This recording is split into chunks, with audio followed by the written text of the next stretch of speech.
ಶರಣರಾದ doctor Eshwarappa ಕಟ್ಟಿಗೇರಿ ಅವರ ಕುರಿತಾಗಿ ಒಂದೆರಡು ಪರಿಚಯ ನುಡಿಗಳು ರವಿ ಅಂಗಡಿಯವರು.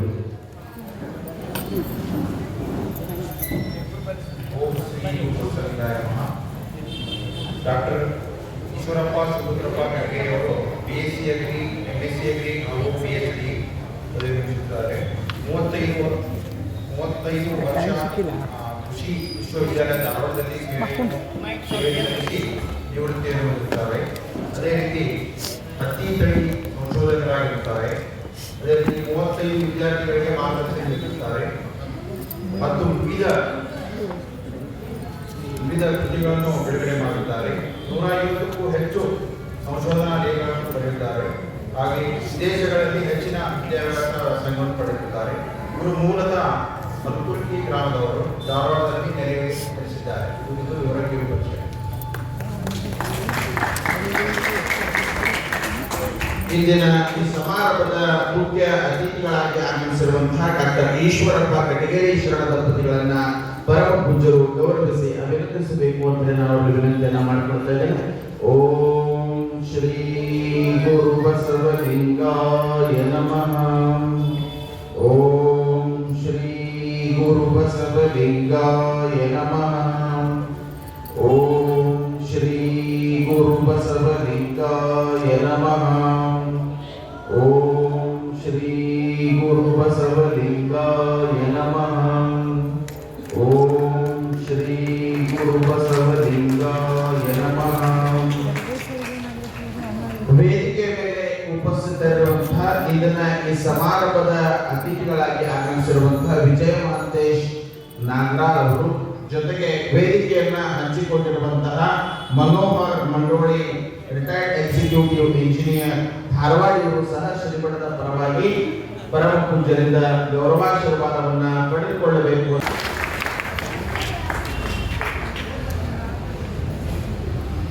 ಶರಣಾರ್ಥಿಗಳು ಶರಣರಾಗಿರುವಂತಹ ಶಿವಣ್ಣ ನಾಗೂರಿ ಅವರಿಗೆ ಇದೀಗ ಈ ಸಮಾರಂಭದಲ್ಲಿ ಮುಖ್ಯ ಅತಿಥಿಗಳಾಗಿ ಆಗಮಿಸಿ ಶ್ರೀಮಠದ ಪರವಾಗಿ ಗೌರವ ಸನ್ಮಾನವನ್ನ ಪಡೆದಿರುವಂತಹ ಶರಣರಾಗಿರುವಂತಹ ಡಾಕ್ಟರ್ ಈಶ್ವರಪ್ಪ ಕಟ್ಟಿಗೇರಿ ನಿವೃತ್ತ ಪ್ರಾಧ್ಯಾಪಕರು, ಸಂಶೋಧಕರು, ಕೃಷಿ ವಿಶ್ವವಿದ್ಯಾಲಯ ಧಾರವಾಡ ಇವರು ನಮ್ಮೆಲ್ಲರಿಗೆ ಅನುಭವವನ್ನ ಎಡೆ ಮಾಡಬೇಕು ಅಂತ ಹೇಳಿ ನಾನು ಅವರಿಗೆ ವಿನಂತಿಯನ್ನು ಮಾಡ್ಕೊಳ್ತೇನೆ.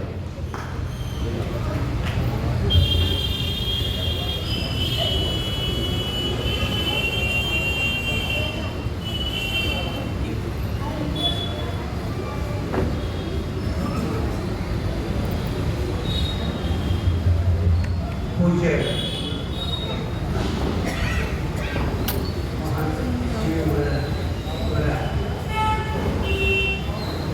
ಪಾಲನಾಗಿಂದಿಗಳಲ್ಲಿ ನಮಸ್ಕರಿಸುತ್ತಾ ಹಾಗೂ ವೇದಿಕೆಯಲ್ಲಿರುವ ಎಲ್ಲ ಜಗದ್ಗುರುಗಳ ಮಹಾಸ್ವಾಮಿಗಳ ನಮಸ್ಕರಿಸುತ್ತಾ, ಸಂದರ್ಭ ಏನು ನಾನು ಇದಕ್ಕೆ ಇದ್ದೀನಿ, ಇದೊಂದು ಅತ್ಯಂತ ಮರೆಯಲಾಗದ ಸಂದರ್ಭ. ಯಾಕಂದ್ರೆ ಬೋಧಕರು ಇಂಥ ಭಾಗ್ಯಶೀಲರು ಬಹಳ ಕಡಿಮೆ. ಯಾವ ಸ್ಥಳ ಅಂದರೆ ನೋಡಿ, ಯಾವ ಕಾಲಕ್ಕೂ ಜಗತ್ತಿನ ಕೊನೆಯ ಪಕ್ಷ ನಮ್ಮ ದೇಶಕ್ಕಾದರೂ ಅಂದುಕೊಂಡ್ರು ಸಹಿತ ಅತ್ಯಂತ ಸರಳ ಭಾಷೆಯಲ್ಲಿ ಪ್ರತಿಯೊಬ್ಬರಿಗೂ ಓದಿದವರಿಗೆ ಅರ್ಥವಾಗುವಂಥ ಭಾಷೆಯಲ್ಲಿ ವಚನಗಳು ಈ ನಾಡಿನಿಂದ ಬಂದು ಅಂತಹ ವಚನಗಳನ್ನು, ಬಸವ ಧರ್ಮವನ್ನು ಸಂರಕ್ಷಿಸುತ್ತಾ ಅದನ್ನು ಪ್ರಚಾರ ಮಾಡುತ್ತಾ ಎಷ್ಟೋ ಜನರ ಜೀವನಕ್ಕೆ ಒಂದು ದಾರಿದೀಪವಾದಂಥ ಸ್ಥಳ. ಒಂದು ಹೆಸರು ಗೊತ್ತಿದ್ದ ಹಾಗೆ ಮಹಾಂತ ಜೋಡಿಗೆ, ಇದು ಬೇರೆ ಜೋಡಿಗೆ ಕೆಳಗೆ ಇದೊಂದು ವಿಶಿಷ್ಟ ಜೋಡಿಗೆ ಎಲ್ಲರಿಗೂ ಗೊತ್ತಿದ್ದಂಥದ್ದು. ಅತ್ಯಂತ ಇಡೀ ಜಗತ್ತಿಗೆ ವಿಶಿಷ್ಟವಾದ ಒಂದು ಮನವಿಯನ್ನ ಮಾಡಿಕೊಂಡಂತಾಯಿತು. ವಿಶೇಷವಾಗಿ ಬೆಳೆಯುತ್ತಿರುವ ಮಕ್ಕಳಲ್ಲಿ, ಅತ್ಯಂತ ಯುವಕರಲ್ಲಿ ಜಾಗೃತಿಯನ್ನು ಮೂಡಿಸುವಂಥ ಒಂದು ಮಹಾನ್ ಕಾರ್ಯ. ಈ ಕಾರ್ಯಕ್ಕಾಗಿಯೇ 2 ದಿವಸದಿಂದ ಆ ದಿವಸವನ್ನು ವಿಶೇಷವಾಗಿ ತುಂಬ ಅಂದ್ಕೊಂಡಿಲ್ಲ, ವಿಶೇಷವಾಗಿ ಆಚರಿಸಲ್ಪಡ್ತಕ್ಕಂಥ ಒಂದು ವಿಶಿಷ್ಟ ಕಾರ್ಯಕ್ರಮ. ಅಂತಹ ಜಾಗ ಜಾಗ ಇಂತಹ ಜಾಗಕ್ಕೆ ಬಂದು ಇಂತಹ ಜಗದ್ಗುರುಗಳ ಸನ್ನಿಧಿಯಲ್ಲಿ ನಿಂತುಕೊಂಡು 4 ಮಾತುಗಳನ್ನು ನಿಮ್ಮ ಎದುರಿಗೆ ನಾನು ಮಾತಾಡೋದಂದ್ರೆ ಅದೇನು ನಾನು ಮಾಡಿದ ಮಹಾಪುಣ್ಯವೇ ಸರಿ ಅಂದರೆ ತಪ್ಪಾಗಲ್ಲ.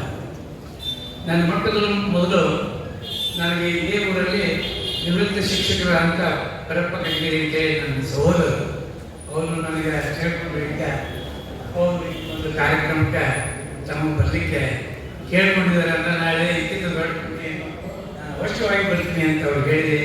ಹಾಗಾಗಿ ನಾನು ಇವತ್ತು ಇಲ್ಲೇ ನಿಮ್ಮ ಮಧ್ಯದಲ್ಲಿ ಈ ಸಮಾರಂಭಕ್ಕೆ ಬಂದಿದ್ದೀನಿ.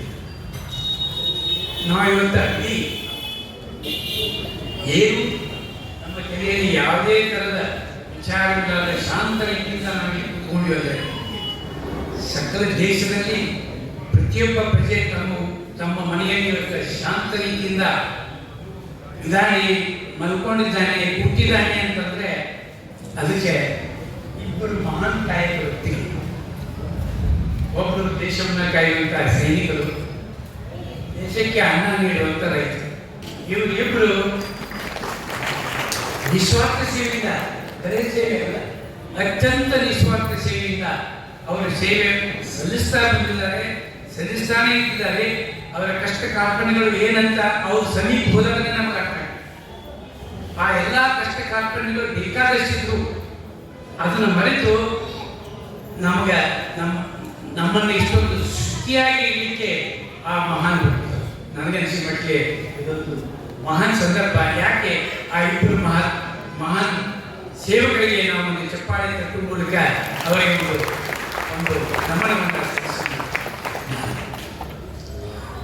ಈಗ ನನಗೆ ಅಪ್ಪ ಅವರು ಹೇಳಿದಂಥ ವಿಷಯ ಎರಡನೇದು ರೈತರ ಬಗ್ಗೆ ಅಥವಾ ಕೃಷಿ ಬಗ್ಗೆ ಒಂದು ಸಮಾಲೋಚನೆ. ಕೃಷಿ ಬಗ್ಗೆ ಸಮಾಲೋಚನೆ ಅಂದ್ರೆ ಅದೊಂದು ಸುಮ್ಮನೆ ಈಗ ಒಂದು 10-15 ನಿಮಿಷ ಆಗುವಂತ ಕೆಲಸ ಅಲ್ಲ. ಸಂಕ್ಷಿಪ್ತವಾಗಿ ಎಲ್ಲರಿಗೆಲ್ಲ ಮನವರಿಕೆ ಮಾಡಲಿಕ್ಕೆ ಶಕ್ತಿ ಮೀರಿ ಪ್ರಯತ್ನ ಮಾಡಬೇಕು. ಮೊದಲೇದು ಸ್ಥಿತಿಗತಿಯನ್ನು ವಿಚಾರ ಮಾಡಿ ದೇಶದ ಕೃಷಿಯ ವಲಯದಲ್ಲಿ ಆಗಿದ್ದಂಥ ಸ್ಥಿತಿಗಳನ್ನು ಇವತ್ತು ಏನೈತಿ ಅನ್ನೋದು ನೋಡೋದಾದ್ರೆ ಕೊನೆಯ ಪಕ್ಷ ಹಿಂದಿನ ಬಿಟ್ಬಿಟ್ಟು ನಮ್ಮ ಸ್ವತಂತ್ರದ ನಂತರ ಆಗಿದ್ದನ್ನು ಅಷ್ಟೇ ನಾವು ವಿಚಾರ ಮಾಡೋದಲ್ಲ. 1950 ಸುಮಾರಿಗೆ ನಮ್ಮದಲ್ಲಿ ದೇಶದ ಜನಸಂಖ್ಯೆ ಕಡಿಮೆ ಇತ್ತು ಅಂತಾರೆ ಈ ದರ್ಜೆ ಇರುವುದು.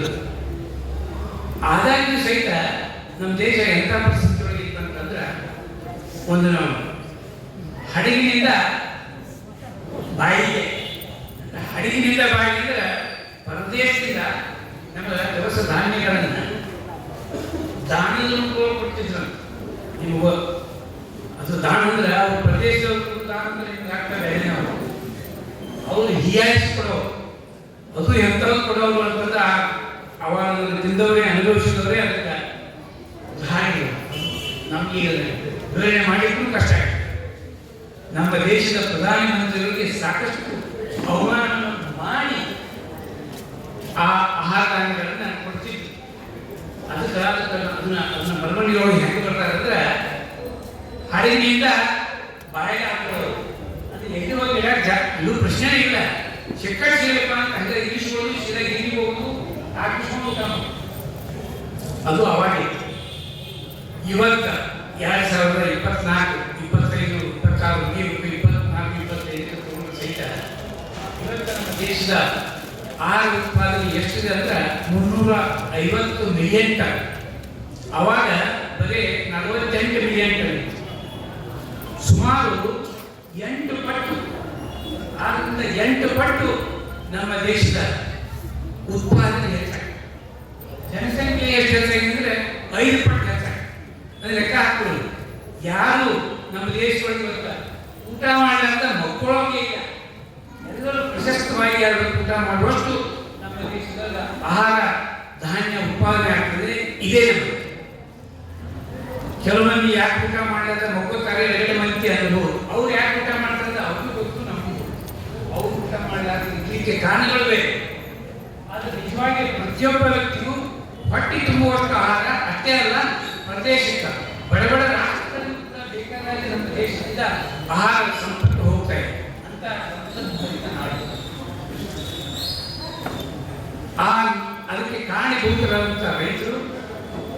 ಅದೇ ರೀತಿ ಕೃಷಿಯೊಳಗೆ ಸಂಶೋಧನೆ ಮಾಡುವಂಥವರು, ಕೃಷಿಯಲ್ಲಿರತಕ್ಕಂಥ ತಂತ್ರಜ್ಞಾನಗಳನ್ನು ರೈತರಿಗೆ ಮನವರಿಕೆ ಮಾಡಿಕೊಡುವಂಥವರು ಸಾಕಷ್ಟು ಜನ.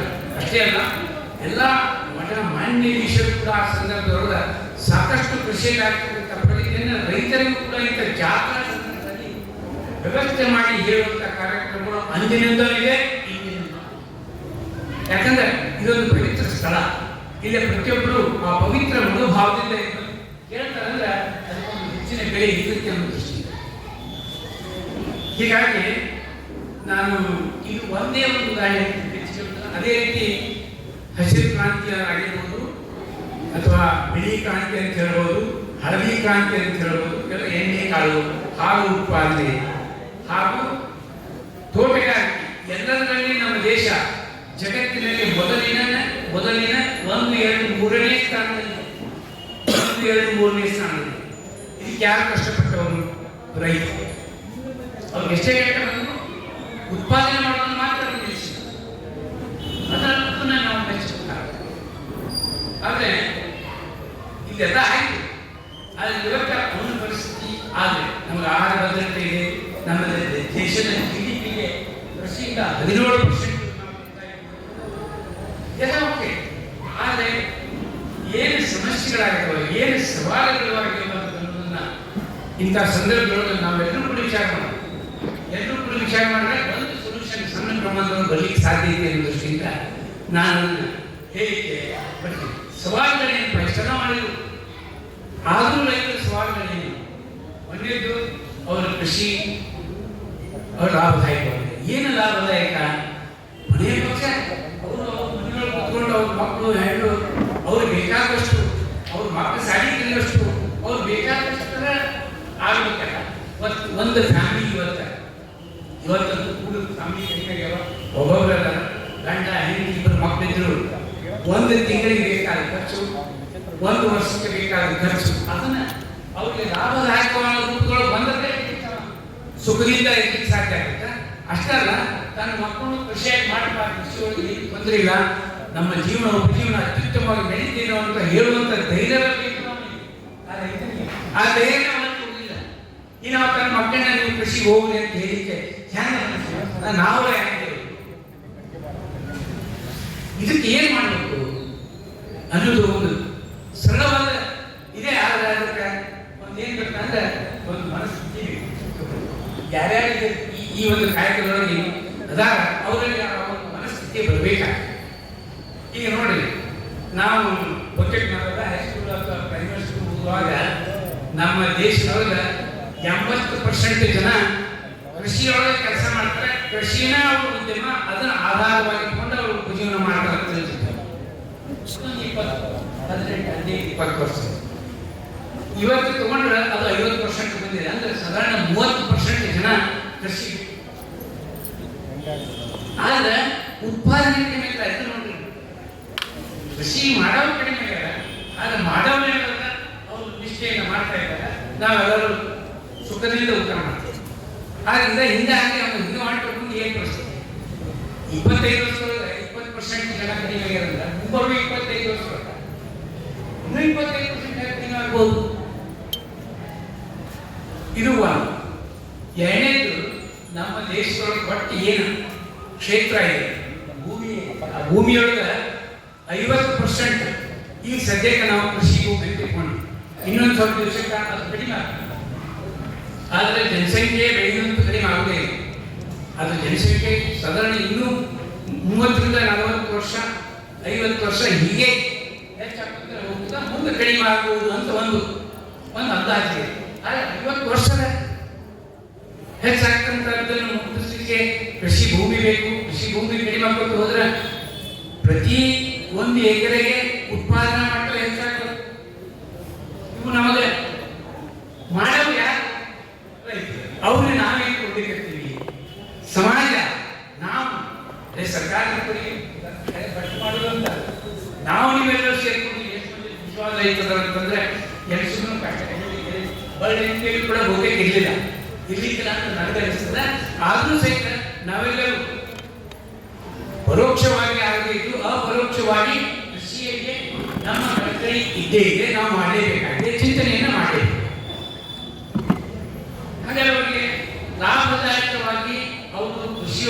ಮುನ್ನಡೆ ಆಗಬೇಕಂದ್ರೆ ಏನು ಮಾಡಬೇಕು? ನಾವು ಅವನೇ ಕೇಳ್ತಿದ್ದೆ, ನಿಮ್ಮ ವಿಚಾರ ಏನಿದ್ರೆ ಹೇಳ್ತೀನಿ. ಆದ್ರೆ ಒಂದು ಹವಾಮಾನದ ಸಮಸ್ಯೆ ಹೇಳ್ತದೆ ಅಂದ್ರೆ ನನಗೆ ಅನಿಸಿದ ಮಟ್ಟಿಗೆ ಮಳೆ ಹೆಂಗೆ ಮಳೆ ಆಗಿರ್ತಂದ್ರೆ ನಿಮಗೂ ಗೊತ್ತಿರುತ್ತೆ. ನಾನು ಸುಮ್ಮನೆ ಒಂದು ಉದಾಹರಣೆ ಹೇಳ್ತೀನಿ. ಒಂದೊಂದು ಪ್ಲೇಸ್ನಲ್ಲಿ ಹೆಂಗೆ ಮಳೆ ಆಗ್ತದಂದ್ರೆ ಒಂದು ಇಡೀ ವರ್ಷಕ್ಕೆ ಬೇಕಾದ ಮಳೆ ಒಂದೇ ವಾರದಲ್ಲಿ ಆಗ್ತದೆ ಅಥವಾ ಒಂದೇ ದಿವಸ ಆಗ್ತದೆ. ಮುಂದೆ ಇಡೀ ವರ್ಷ ಮಳೆ ಆಗುತ್ತಿಲ್ಲ ಅನ್ನೋದು ಒಂದು ಕಡೆ. ಇನ್ನೊಂದು ಕಡೆ ಹಿಂಗಾರಿ ಬೆಳೆಯೂ ಕೈ ಹೋಗ್ತದಲ್ಲ, ವಿಚಿತ್ರ. ಮುಂಗಾರಿ ಬೆಳೆಯೂ ಕೈ ಹೋಗ್ತದ, ಹಣ್ಣು ಮಳೆ ಇದನ್ನು ನಿಯಂತ್ರಣ ಮಾಡುವುದು ಸುಮ್ಮನೆ ನಾವು ಒಂದು ನಾಟಕ ಹಾಕಿದ್ರೆ ಅದು ನಿಯಂತ್ರಣ ಆಗೈತೆ ಅಂತ ಬಹಳ ಜನ ಸಮಾಜದ ಮುಖ್ಯವಾಗಿ ಎಲ್ಲರೂ ಕೂಡಿ ಕೆಲಸ ಮಾಡಿದಾಗ ಈ ಥರದ ವೈಪರೀತ್ಯಕ ಕಾರಣಗಳಿಂದ ಅವನು ತಡೆಯಲಿಕ್ಕಾಗ್ತದೆ. ಇನ್ನು ನಿಮಗೆ ಇನ್ನೊಂದು ಹೇಳ್ತೀನಿ, ವಿಚಿತ್ರ ಅಂದ್ರೆ ನಮಗೇನು ಸೈಕ್ಲೋನ್ಸ್ ಅಂದ್ರೆ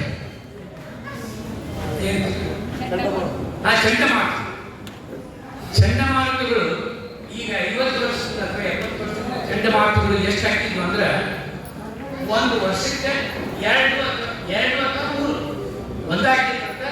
ಸ್ವಲ್ಪ ಮುಂದೆ ಬರುತ್ತೆ. ಈ ವರ್ಷ ಈ ಸದ್ಯಕ್ಕೆ ತಗೊಂಡ್ರೆ ಒಂದು ವರ್ಷ 10 ಚಂಡಮಾರುತ, ಎಲ್ಲಿ ಒಂದು ಚಂಡಮಾರುತ, ಎಲ್ಲಿ 10 ಚಂಡಮಾರುತ. ಅದಕ್ಕೆ ಈ ಏನು ನಾವೇನು ಒಂದು ಸೀಸನ್ ಅಂತ ಹೇಳ್ತೀವಿ ಅಥವಾ ನಮ್ಮ ಮಳೆಗಾಲ ಚಳಿಗಾಲ ಅಂತ ಹೇಗೆ ಹೇಳ್ತೀವಿ ಅಥವಾ ಬೇಸಿಗೆಕಾಲ ಅಂತ, ಅದಕ್ಕೆ ಏನು ಮಹತ್ವನೇ ಇಲ್ಲ. ಯಾವಾಗ ಮಳೆ ಆಗ್ತದೆ ಗೊತ್ತಿಲ್ಲ, ಯಾವಾಗ ಚಳಿ ಬೀಳ್ತದೆ ಅಂತ ಗೊತ್ತಿಲ್ಲ, ಯಾವಾಗ ಬೇಸಿಗೆ ಬೀಳ್ತದೆ ಅಂತ ಗೊತ್ತಿಲ್ಲ. ಇಂಥ ಸಂದರ್ಭದೊಳಗೆ ಬೆಳೆ ಬೆಳೆಯೋದು ಭಾಳ ಕಷ್ಟ. ಯಾಕಂತ ಹೇಳ್ತೀನಿ, ಪ್ರತಿಯೊಂದು ಬೆಳೆಗೆ ಅದರದ್ದೇ ಆದ ಅವಶ್ಯಕತೆ ಇದೆ.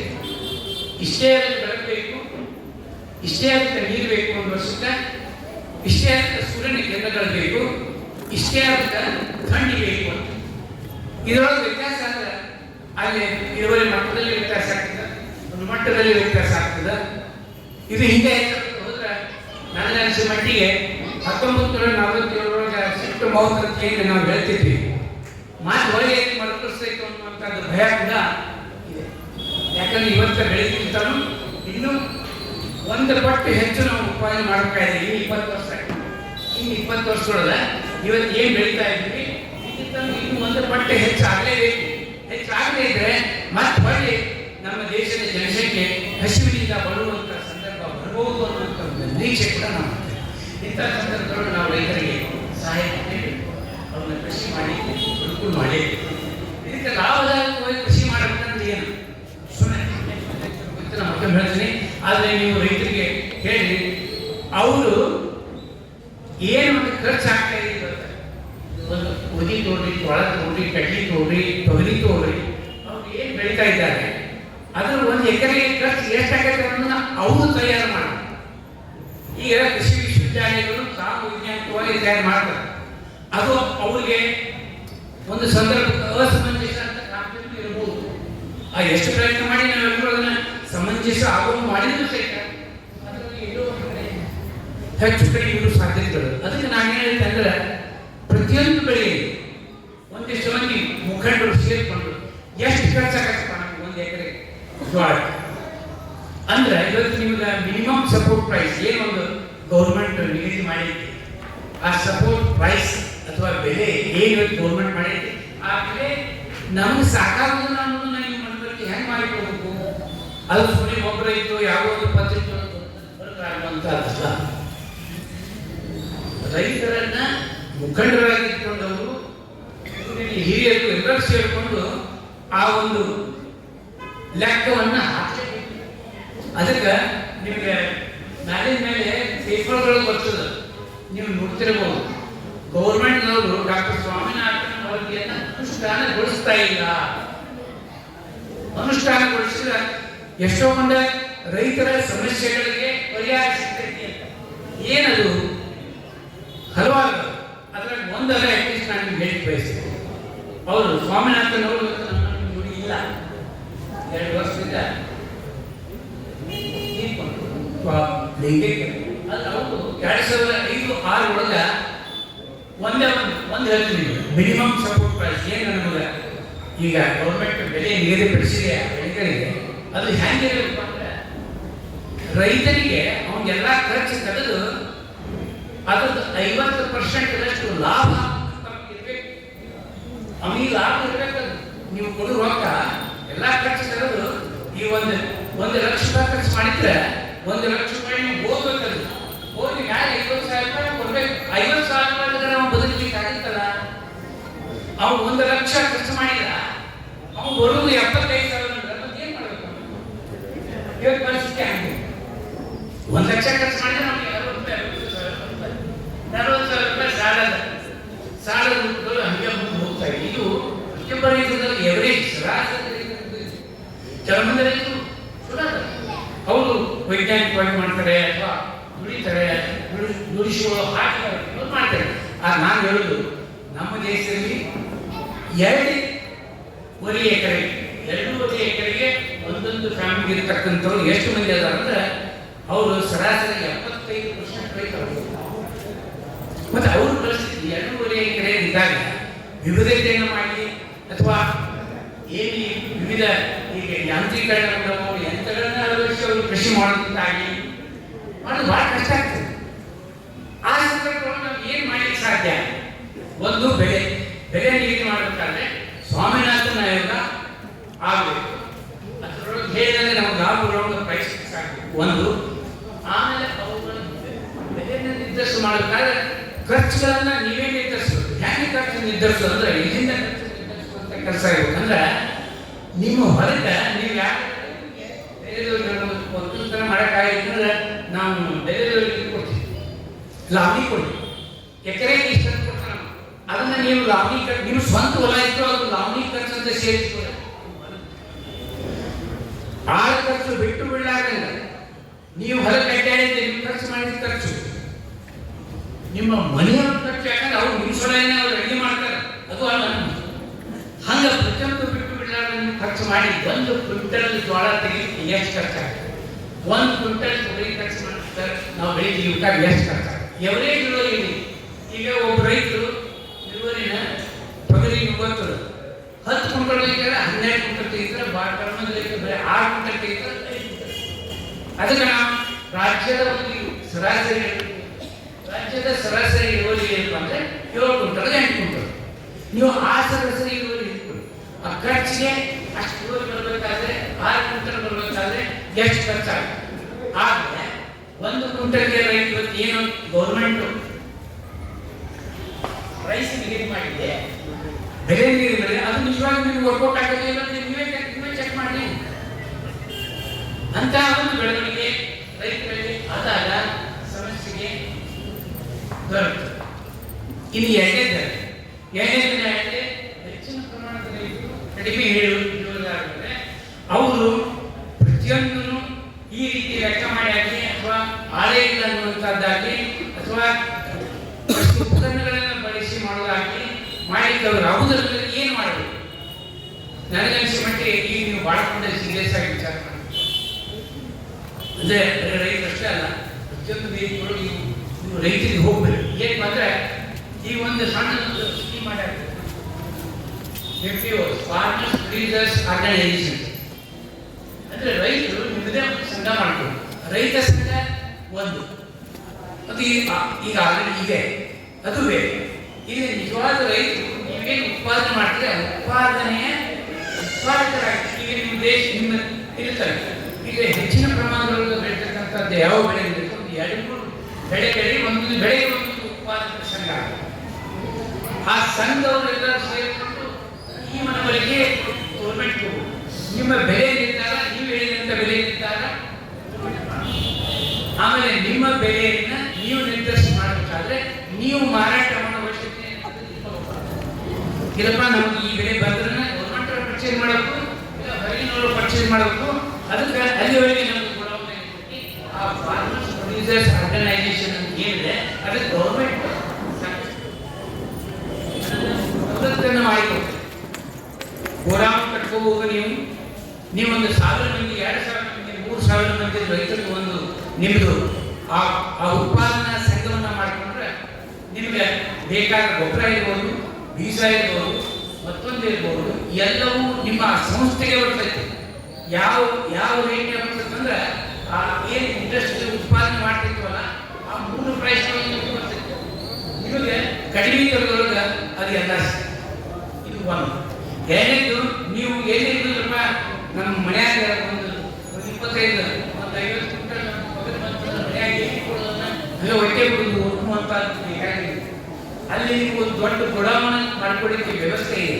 ಆ ಗೋಡಾವಣೆಗಳನ್ನು ನಿಮ್ಮದು ನೀವೊಂದು ಒಂದು 2,000 ಮಂದಿ ರೈತರು ಅದು ನಿಮಗಾಗಿ ಮಾಡಿಕೊಂಡಂತ ನಿಮ್ಮದೇ ಆದ ವ್ಯವಸ್ಥೆ. ಇಂತಹ ಒಂದು ಸರಳ ವ್ಯವಸ್ಥೆಯನ್ನ ನೀವು ಮಾಡಿಕೊಳ್ಳಲಿಕ್ಕೆ ಶಕ್ಯರಾದ ಮಾತ್ರ ಇದಕ್ಕೆ ಸಮಸ್ಯೆಗೆ ಕೂಡ ಅದಕ್ಕೊಂದು ದೊರೀತದೆ. ಇದು ಒಂದು. ಇನ್ನೊಂದು ಏನಂದ್ರೆ ಈಗ ಬಾಳಕೊಂಡ ಈಗ ನಮ್ಮ ನಾಗರಾಜ್ ಅವರು ಸಾಕಷ್ಟು ಕೆಲಸ ಮಾಡ್ಯಾರ.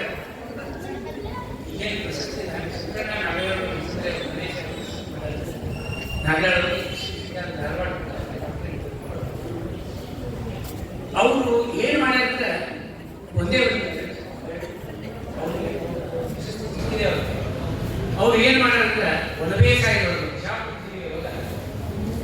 ಏನು ಕೃಷಿ ವಿಶ್ವವಿದ್ಯಾಲಯಗಳಿಂದ ಒಣ ಬೇಸಾಯಗಳು ಏನೇನು ಪ್ರಯೋಗಗಳನ್ನು ಯಾವ ರೀತಿ ನೀರನ್ನು ಸದುಪಯೋಗ ಮಾಡಬೇಕು, ಬಳಕೆ ಮಾಡಬೇಕು, ಮಳೆಯ ನೀರಿನ ಯಾವ ರೀತಿ ಸಂರಕ್ಷಣೆ ಮಾಡಿ ಸದ್ಬಳಕೆ ಮಾಡಬೇಕು, ಏನೇನು ಸಂಶೋಧನೆಗಳ ಆಗ್ಯಾವ ಅವೆಲ್ಲ ಸಂಶೋಧನೆಗಳನ್ನ ಇವರು ಮಾಡ್ಯಾರ. ಎಲ್ಲ ಸಂಶೋಧನೆಗಳನ್ನ ಅಳವಡಿಕೆ ಮಾಡಿ ಸಾವಿರಾರು ರೈತರನ್ನ ಕರೆಸಿ ಅವರು ಮಾಡಿದಂಥ ಪ್ರಯೋಗಗಳನ್ನು ರೈತರಿಗೆ ತೋರ್ಸ. ಯಾಕಂದ್ರೆ ಸುಮ್ಮನೆ ಹೇಳಿದ ಕೆಲಸ ಆಗೋದಿಲ್ಲ. ಅದು ಓಡಿದಾಗ ಅವರಿಗೆ ರೈತರಿಗೆ ಮನವರಿಕೆ ಆಗುತ್ತೆ. ಅಂತಹ ಕೆಲಸವನ್ನ ಇವರು ನಾಗರಾಜ್ ಅದಕ್ಕೆ ಅವರಿಗೆ ಹಲವಾರು ನಮ್ಮ ಕೃಷಿ ವಿಶ್ವವಿದ್ಯಾಲಯ ಧಾರವಾಡ ಅವರಿಗೆ ಡಾಕ್ಟರೇಟ್ ಪದವಿ ಕೊಟ್ಟು ಸಹಕಾರ ಮಾಡಿದ್ರು. ಎಷ್ಟೋ ಅವರಿಗೆ ಬಂದಿದೆ. ಅಂಥವ್ರ ಹೆಸರೇ ಇಂಥ ಒಂದು ಉತ್ತಮವಾದಂಥ ಒಂದು ಇದು ಏನು ಒಂದು ಅವರಿಗೆ ಸನ್ಮಾನ ಮಾಡುವಂಥ ಕಾರ್ಯಕ್ರಮ, ಪ್ರಶಸ್ತಿ ಕೊಟ್ಟು ಅವ್ರನ್ನ ಸನ್ಮಾನ ಮಾಡುವಂಥ ಕಾರ್ಯಕ್ರಮ ಅವ್ರಿಗೆ ಸಲ್ಲಿಸ್ತದೆ. ಅಂಥ ರೈತರು ನೀವು ಆಗುವಂಥ ನಾವು ಯಾಕಂತ ಪ್ರಯತ್ನ ಮಾಡಬಾರ್ದು? ಸಂಘಟನೆ ಅವ್ರು ಹೆಂಗ ಒಂದು ರೈತರ ಸಂಘಟನೆ ಮಾಡ್ಕೊತಿದ್ರು. ಒಂದು ಕಡೆ ಕೃಷಿ ವಿಶ್ವವಿದ್ಯಾಲಯಗಳ ಜೋಡಿ, ವಿಜ್ಞಾನಿಗಳ ಜೋಡಿ ಯಾವಾಗಲೂ ಚರ್ಚೆ ಮಾಡೋದು. ಆ ಚರ್ಚೆ ಮಾಡಿದ್ದನ್ನು ಬಂದು ತಮ್ಮ ಹೊಲದಲ್ಲಿ ಅಳವಡಿಸಿ ಅವರು ಏನು ಮನವರಿಕೆ ಆಗೈತಿ ಇದನ್ನು ಮಾಡಬಹುದು ಅಂತಂದ್ಮೇಲೆ ಸಾವಿರಾರು ಮಂದಿ ರೈತರು ಕೂಡಿಸಿ ಅವ್ರಿಗೆ ತಾವೇ ಮನವರಿಕೆ ಮಾಡಿ ಅಂತ ಒಂದು ಕೆಲಸ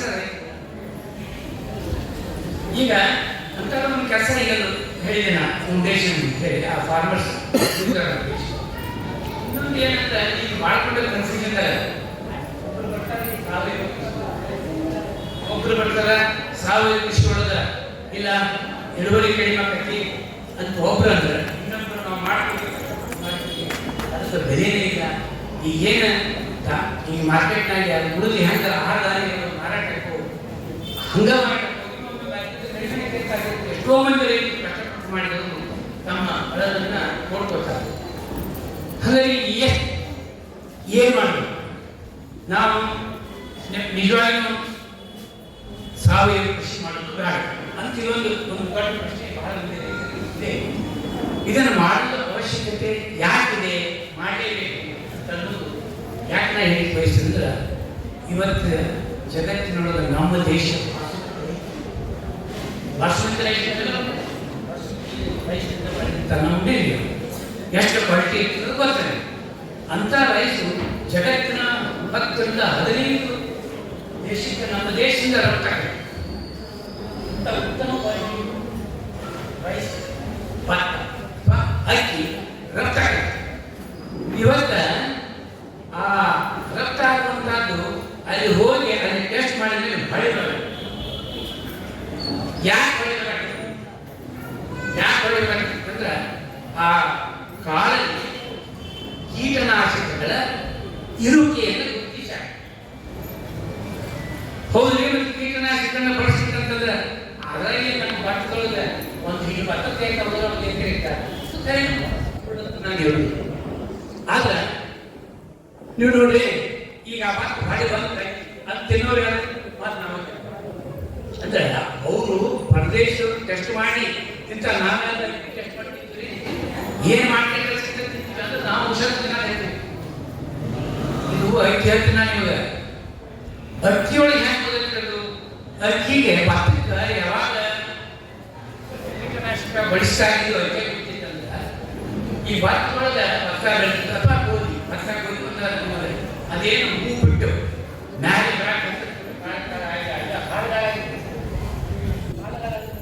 ಆ ಟೈಮ್ನಾಗ ಏನೆಲ್ಲ ಈ ಔಷಧಗಳನ್ನು ಕೀಟನಾಶಕಗಳನ್ನು ಹೊಡೆದಾಗ ಒಣಗಿದ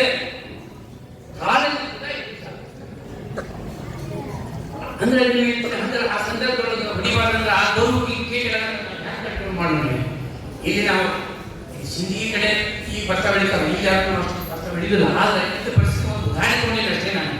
ಹಂಗೆ ಜೋಳದ ಕಾಳು ಯಾವಾಗಂದ್ರೆ ಹಾಲು ಅಂತ ಹೊತ್ತಿನಾಗ ಆ ಕಾಳು ಮೇಲೆ ಜಿಗಿ ಬಂದಿರ್ತದೆ ನೋಡಿ, ಅದು ಸೋಡ್ತದೆ ಕಾಳು ಮೇಲೆ ಜಿಗಿ ಸೋಡ್ತದೆ.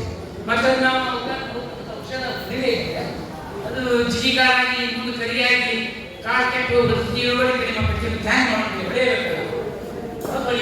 ಅವಾಗ ಏನು ಬಳಿ ಅದಕ್ಕೆ ಇಲ್ಲಿ ಬರೋದು ಸಾವಯವ ಕೃಷಿ ಮತ್ತು ಈ ಕೃಷಿ ಎರಡೂ ಕೂಡಿ ಮಾಡಿ ನಿಮಗೆ ಲಾಭ ಆಗುತ್ತೆ. ಆದರೆ ಇದರಿಂದ ದುಷ್ಪರಿಣಾಮ ಆಗಬಾರ್ದು, ಮಾನವ ಕುಲಕ್ಕೆ ಇದರಿಂದ ದುಷ್ಪರಿಣಾಮ ಆಗಬೇಕು. ಹೀಗೆ ಬಡ್ಡಿ ಕ್ಯಾಬೇಜ್ ಮಾರ್ಕೆಟ್ ಹೋಗಿ ಭಿನ್ನ ಭಿನ್ನ ಒಂದು ಏನು ನೀವು ಹುಡುಕಾಡಿ ತೆಗೆದು ಹೋಗಿ ಸುರೈ ನಿಂತ್ಕೊಂಡ್ಬರ್ತಾರೆ. ಆಕ್ಚುಲಿ ಸುರಾಯಿ ತಂದು ತಿಂದ್ರೆ ನೀವು ಔಷಧನ ಬಂದೆ. ಇನ್ನ ಭತ್ತದ ಅಂದ್ರೆ ಈ ಭತ್ತದ ಬೆಳೆಯೊಳಗನ ಕಾಳು ಒಣ ಕಾಯಿ ಔಷಧ ಐತಂದ್ರೆ ಇದು ಹಸಿ ಕಾಯಿ ಪಲ್ಯ, ಮಾವಿನ ಹಣ್ಣು, ಚಿಕ್ಕು ಹಣ್ಣು, ಬೇರೆ ಹಣ್ಣು ನೀವು ಮಾರಾಟ ಕೋಟೆ ಇಟ್ಕೊಂಡಿರ್ತಾರೆ ಕೊಟ್ಟಿಗೆ. ಅದ್ರೊಳಗೆ ಒಂದು ಹುಳ ಇರ್ತದೆ. ಹೆಂಗೆ ಹುಳ ಇರ್ತದೆ? ಒಂದು ಟೈಪ್ ಔಷಧ ಹೊಡೆದಿರ್ತಾರೆ. ನಾವು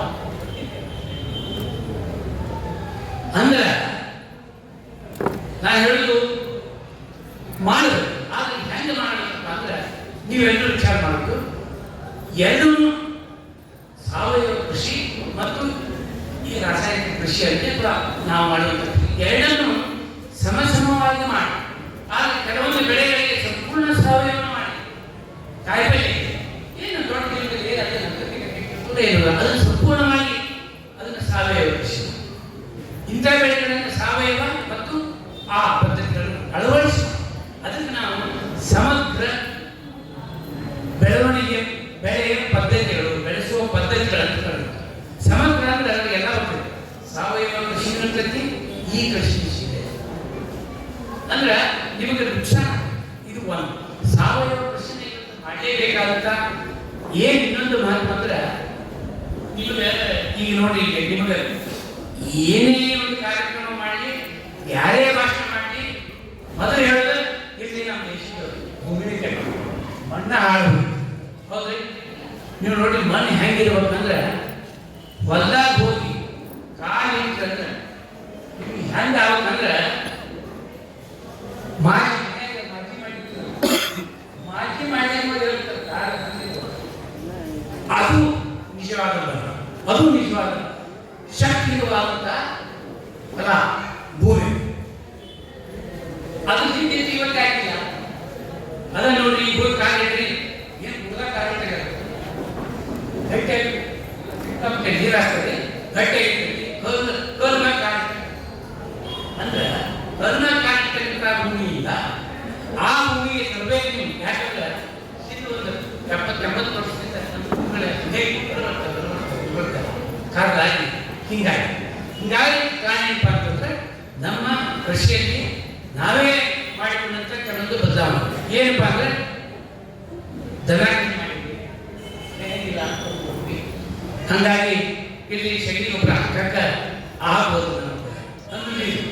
ಹೌದು, ಒಪ್ಕೊಂಡಿದ್ವಿ ನೋಡ್ರಿ. ಮತ್ತೆ 2-3 ಎಕರೆ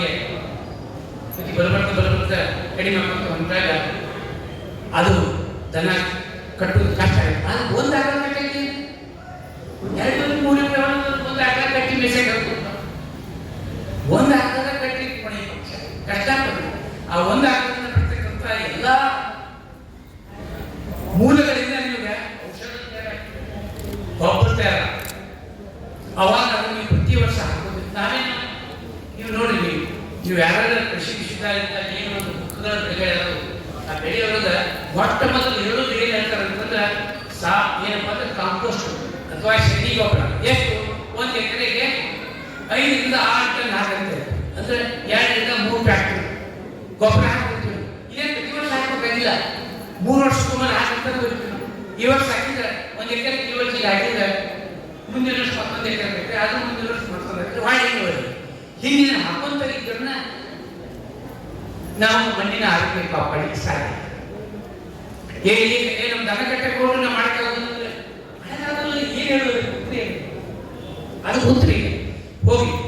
ಈಗ ಅದರ ಬಗ್ಗೆ ಮಾಡೋದಾರಪ್ಪ ಅಂದ್ರೆ ಸರಳ ಕೆಲವೊಂದು ಬೆಳೆಗಳನ್ನ ಹೇಳ್ತೇವೆ ನಾವು, ಗೊಬ್ಬರ ಬೆಳೆಗಳಂತ ಸಮಯ ಬರ್ತದೆ. ನೀವು ಅದು ಬೀಜ ನಾವೇನ್ ಹೇಳ್ತೀವಿ, ಅದನ್ನ ಬಿತ್ತರಿ ಮುಗ್ಗು ಹೊಡೆದು ಬಿಡ್ರಿ. ಅದು 1 ಎಕರೆಗೆ 10 ಕಿಲೋದಷ್ಟು ಸಣ್ಣ ಬೀಜನ ನೀವು ಬಿತ್ತಿ ಅದು ನಿಮ್ಮ ನಡತರ ಬಂದಾಗ ಮುಗ್ಗು ಹೊಡೆದ್ರೆ 1 ಎಕರೆಗೆ 5 ಚಕ್ಕಡಿ ಗೊಬ್ಬರ, ಸಗಣಿ ಗೊಬ್ಬರ ಹಾಕಿದಾಗ ಅಂದಮೇಲೆ ನೀವು ಅದನ್ನ ದನ ಏನಂತಿಲ್ಲ ಅದನ್ನ ಮಾಡಿ. ನಿಮಗೆ ಕೆಲವೊಂದು ಮಾಡಲೇಬೇಕು. ಇವ್ರು ಮಾಡದೇ ಇದ್ರೆ ಇನ್ನು ಬರದಂತ ಭೂಮಿ ಹಿಂಗೆ ಕೆಟ್ಟಂತ. ಇನ್ನು ನೀರಿನಂತೂ ನನಗನಿಸಿದ ಮಟ್ಟಿಗೆ ನೀರಾವರಿ ಇದ್ದವರು ಒಂದು ಪರಿಸ್ಥಿತಿ ಇದ್ದಾದ್ರೆ ಹೊರಬೇಸ ಇದ್ದವರು ನೀರಾವರಿ ಈಗ ನನಗನಿಸಿದ ಮಟ್ಟಿಗೆ ಮನೆ ಭೂಮಿ ಬೇಕಲ್ಲ, ಹೊರಬೇಸ ಯಾವುದು ನೀರಾವರಿ ಯಾವುದು ಸರಿ ಗೊತ್ತಾಗಲಾರಂತ ಪರಿಸ್ಥಿತಿ ಬಂತು. ನೀರಾವರಿ ಅಂತ ತಿಳ್ಕೊಂಡು ಈಗ ಅಟ್ಲೀಸ್ಟ್ ಸುಧಾರಣೆ ಆಗಿದೆ. ನಾನು ಹೇಳ್ಬೋದು ರೈತರಲ್ಲಿ ಆ ಬದಲಾವಣೆ ಬಂದಿದೆ. ಇನ್ನೊಂದು 10-15 ವರ್ಷದಿಂದ ನೀರು ನಾವು ಬೆಂಡುವರಿಗಳನ್ನು ಎಲ್ಲ ಕಡೆ ಆಪುಗಳು ಬಿಟ್ಟಿತ್ತು, ಇವತ್ತು ಕಡಿಮೆ ಆಗಿದೆ. ಅದು ಹಾಸ್ತಾರೆ ಹೆಣ್ಣನ್ನು ಹಾಸು ಅದಕ್ಕೆ ನೀರು ಆಕ್ಚುಲಿ ಯಾವ ಅದು ವಿಚಾರಗಳು ಬೆಳೀತಕ್ಕಂಥ ಯಾವ ಬೆಳೆಗೂ ಹೆಚ್ಚಿನ ನೀರೇ ಬೇಕಾಗಿದೆ, ಹೆಚ್ಚಿನ ನೀರೇ ಬೇಕಾಗಿದೆ. ಇನ್ಕುಡಿ ಕಬ್ಬು ಸಹಿತವಾಗಿ ಹೇಳ್ತಾನೆ ಹುಯ್ಯಂತ ನೀರು ಹಾಸುವಂತ ಅವಶ್ಯಕತೆ ಇದೆ. ನೀರು ಹೆಚ್ಚು ಹಾಸೋದ್ರಿಂದ ಏನಾಗುತ್ತೆ ಅಂತಂದ್ರೆ ಅದು ಹೆಂಗೆ ಆಗ್ತದೆ. ನೀವು ರೈತರಿಗೆ ಹೇಳ್ರಿ, ನಿಮ್ಮ ರೈತರು ಮೊದಲ ಗೊಬ್ಬರ ಹೋಗ್ತಾರೆ, ದವಾಶ್ ಚೀರ್ಗಟ್ಟೆ ಕೈ ಹಾಕೊಂಡು ಗೊಬ್ಬರ ಹೋಗ್ತದೆ, ಹಿಂದೆ ದವಾಶ್ ನೀರು ಹಾಕಿದ ಗೊಬ್ಬರ ಹೂವಿನ ಕರಿಗೆ ಭೂಮಿಯಾಗ ಒಳಗೆ ಎಲ್ಲಿ ಹೋಗ್ತಂದ್ರೆ ನೀರಿಗೆ ಹೋಗಿ ಸೇರ್ಕೋತಿರ್ತದೆ, ನಿಮ್ಗೆ ಬೆಳೆಯೂ. ಅದಕ್ಕೆ ನಾವು ಏನಾಯ್ತಂದ್ರೆ ನೀರು ಹಾಸಿ ಮೊದಲ ಹಸಿಯಾದ ಮ್ಯಾಲ ನೀರು ಹಾಕಿ ಗೊಬ್ಬರ ಹಾಕಿ ಮುಚ್ಚಲಾದ ಹಿಂಗ ಉತ್ತರ ಹೋಗ್ಬಿಟ್ರೆ ನೀವು ಹಾಕಿದಂತ ಗೊಬ್ಬರದ 50% ಗೊಬ್ಬರ ಆವಿಯಾಗಿ ಹೋಗಿ ಒಪ್ಪನೆ ಅದಾಗ್ತದೆ. ನಾವು ನೋಡಿ ನಾವು ಹೇಳ್ತೀವಿ ಅದಕ್ಕೆ ಸಮಸ್ಯೆ ಹೇಳ್ತಾರೆ, ಹಾಳಿಲ್ಲ ಹಾಳು ಸಿಗುದೇ ನೋಡ್ರಿ, ಎಲ್ಲೆಲ್ಲ ಹಾಕಿದ್ರೆ ಆಗುದಿಲ್ಲ. ನೀವು ಅದನ್ನು ಮಾಡಿದ್ರೆ 50% ಗೊಬ್ಬರ ಮುಚ್ಚಲ ಅದರಿಂದ ಏನಾಗಿತ್ತು ಅಂತ ನಾವು ಸಣ್ಣ ಪುಟ್ಟ ಬದಲಾವಣೆಗಳು ಇಂತಹ ಬದಲಾವಣೆಗಳನ್ನ ಮಾಡಿಕೊಂತ ಹೋದಲ್ಲಿ ಕೃಷಿಗೆ ನೀವೇ ಒಂದು ಉತ್ತರ ಹುಡುಕಲಿಕ್ಕೆ ಸಾಧ್ಯ ಆಗುತ್ತೆ ಅನ್ನೋ ಮಾತನ್ನು ಈ ಸಂದರ್ಭದಲ್ಲಿ ಹೇಳ್ತೀನಿ.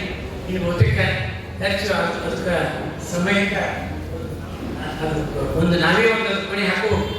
ಅದಕ್ಕೆ ಬೇರೆ ಬೇರೆ ಸಂದರ್ಭದೊಳಗೆ ಇನ್ನೂ ಹೆಚ್ಚಿನ ಮಾಹಿತಿಯನ್ನು ಬೇರೆ ಬೇರೆ ವಿಷಯದ ಮೇಲೆ ಮಾತಾಡುವಂಥ ಇಂಥ ಸಂದರ್ಭದೊಳಗೆ ನಾನು ಇಂಥ ಒಂದು ಸದಾವಕಾಶವನ್ನು ಮಾಡಿಕೊಂಡಂಥ ಯಾರ ಮಾತನ್ನು ಮುಗಿಸ್ತೀನಿ. ನಮಸ್ಕಾರ.